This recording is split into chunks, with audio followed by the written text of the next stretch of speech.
Celebrating their 5th wedding anniversary in Cuba, Beyonce and Jay-Z blew through the island nation like a tropical storm. Everywhere they went, whether it was the streets of Old Havana.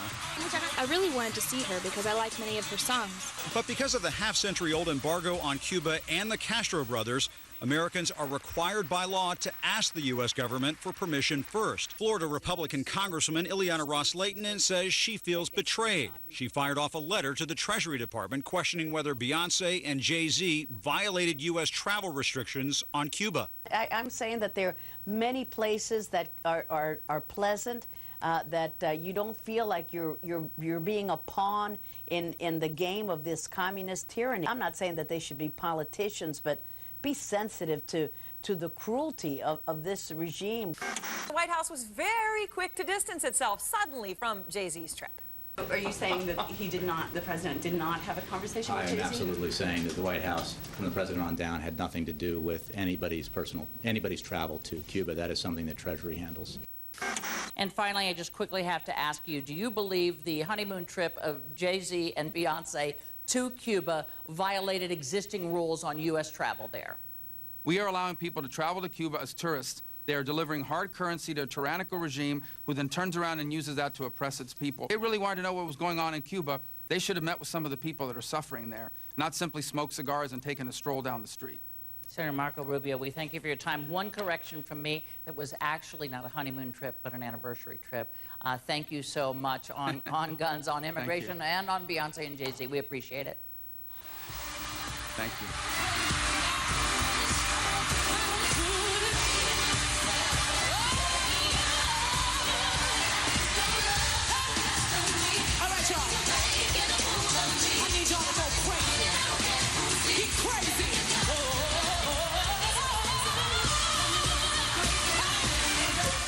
Buenas noches, bienvenidos. Hemos iniciado el programa con esta impactante figura de una mujer muy exitosa y comprometida como Beyoncé para hablar de algo que a veces perdemos de vista, el brutal bloqueo impuesto a Cuba. Vengo de Cuba, vengo de esa formidable experiencia que significa caminar por la isla, estar con su gente, conocer su historia. Eran los días del Moncada, 60 años del asalto al Moncada, que aunque resultó una frustración militar en aquel momento, fue el comienzo de todo, el comienzo de Fidel, el comienzo de la maravillosa historia de soberanía, de dignidad, de independencia de los poderes económicos mundiales de esa isla que es una verdadera metáfora de la dignidad. Pero el bloqueo, al que alude la presentación que hicimos con Beyoncé, le ha costado a Cuba en todos estos años 110.000 millones de dólares por lo bajo. Imaginen ustedes, pensando por ejemplo en que Chevron ha invertido 1.200 millones y monedas en YPF, y que eso nos parece algo verdaderamente importante, y vaya si lo es, lo que significan para Cuba 110.000 millones de dólares, lo que sería para la Argentina que le den una inyección de 500.000 millones de dólares. Entonces sí, que veríamos un resultado ampliamente exitoso, además de esa soberanía y dignidad que mantiene Cuba. El programa de esta noche está dedicado a esto, está dedicado a los años 90, como ya recorrimos ese camino la semana pasada, para que no repita América. Este es nuestro sueño, aquello que nos sucedió de indignidad, de vivir de rodillas frente al imperio económico del mundo, que no nos pase de nuevo. Por eso es que insistimos con el tema del capitalismo y de los años 90. Vamos a ver también cuál fue la actitud que tuvo, por ejemplo, la Argentina, y no solamente la de Menem, sino también la de la Alianza, con respecto a Cuba y las votaciones internacionales y la obediencia que parecía inevitable a los dictados de los Estados Unidos. Y van a conocer a uno de los 5, una historia impresionante de la vida de nuestra América y particularmente de Cuba, que hemos contado someramente en nuestro programa, pero en estos días en Cuba viví la formidable experiencia de tomar contacto con el único de los 5 héroes cubanos que han sido liberados por los Estados Unidos. La real presentación del programa es justamente este tema con una figura que les va a impactar tanto como Beyoncé y que también tiene que ver con ese mundo de Hollywood y de las artes, pero también del compromiso, que vaya si lo hay, en muchos casos, en los Estados Unidos.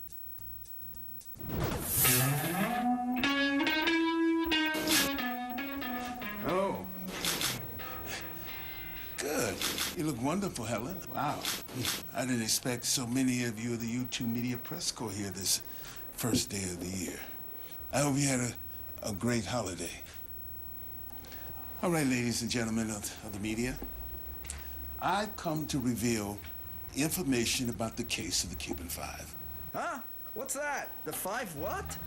Okay, the Cuban Five were Cuban agents.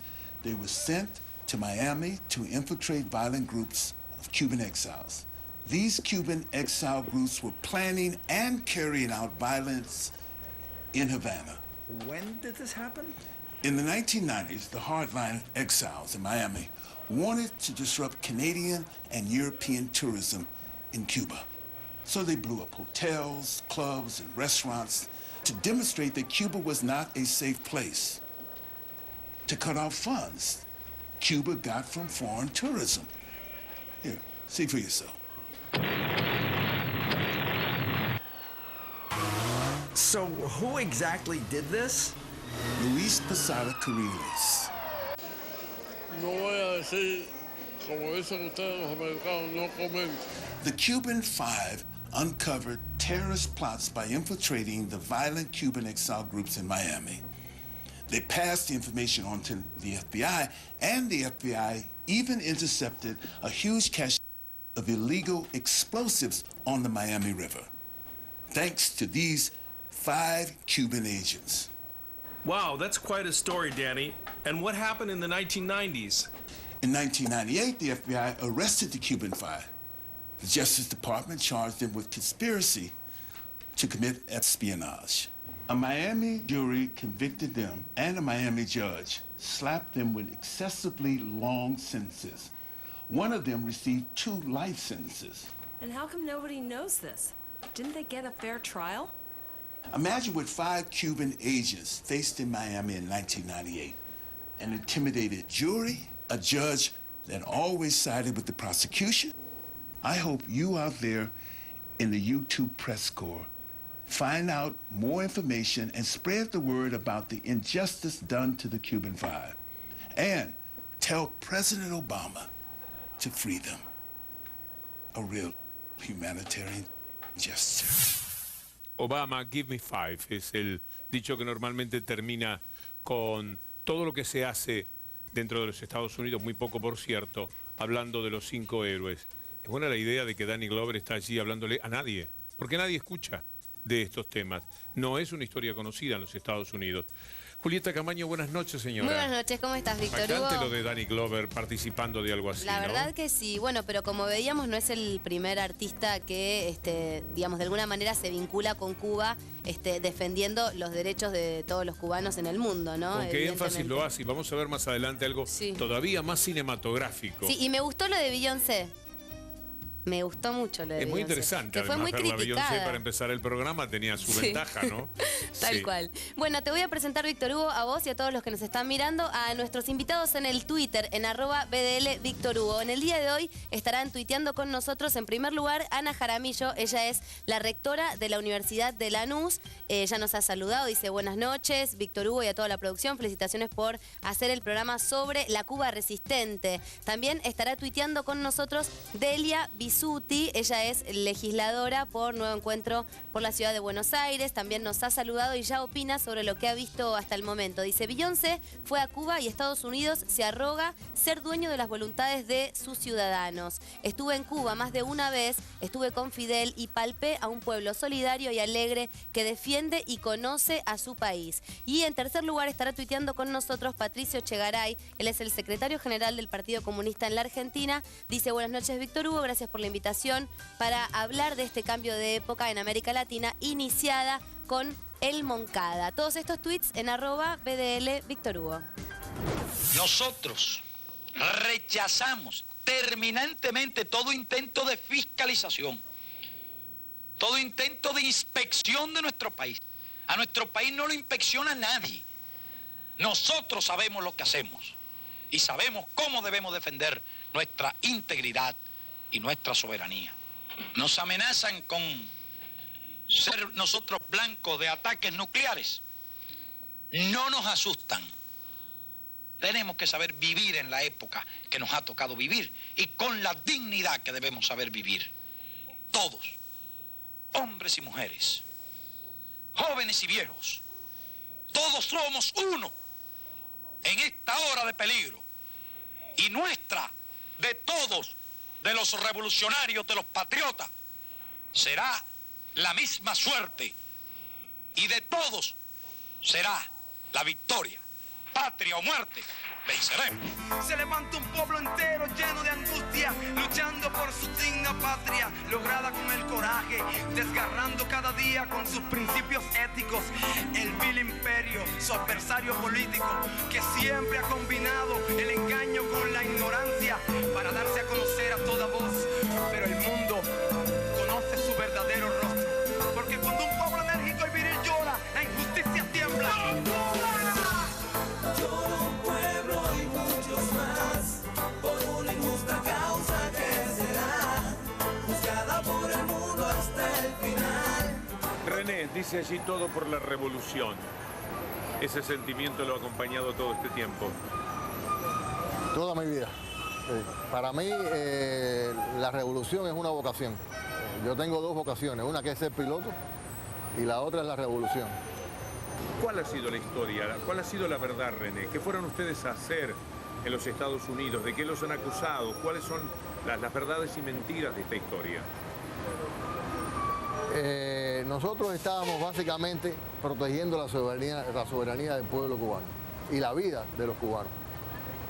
Durante 50 años la ciudad de Miami ha sido una guarida de grupos terroristas que en un primer momento, inclusive entrenados, financiados y preparados por la CIA, en el contexto de aquella época de la invasión de Playa Girón, de la crisis de los cohetes, y un poco más acá, las bandas contrarrevolucionarias en el Escambray, se dedicaron a cometer acciones terroristas contra Cuba que han costado cientos de vidas. El caso más notorio por su impacto fue el avión de Barbados, que fue volado por un criminal que, bueno, está en Estados Unidos siendo protegido por el gobierno norteamericano, Luis Posada Carriles.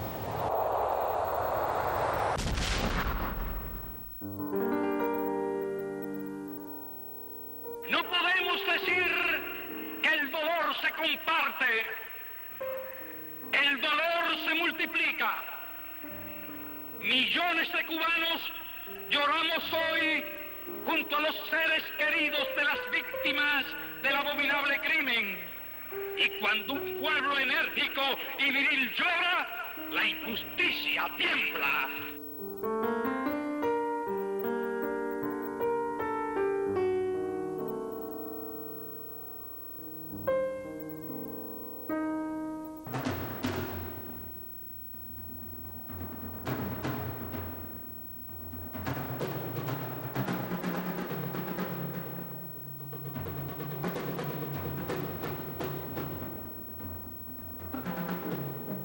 bueno, básicamente contra esas políticas estábamos nosotros tratando de prevenir la pérdida de vidas, de proteger al país de acciones terroristas.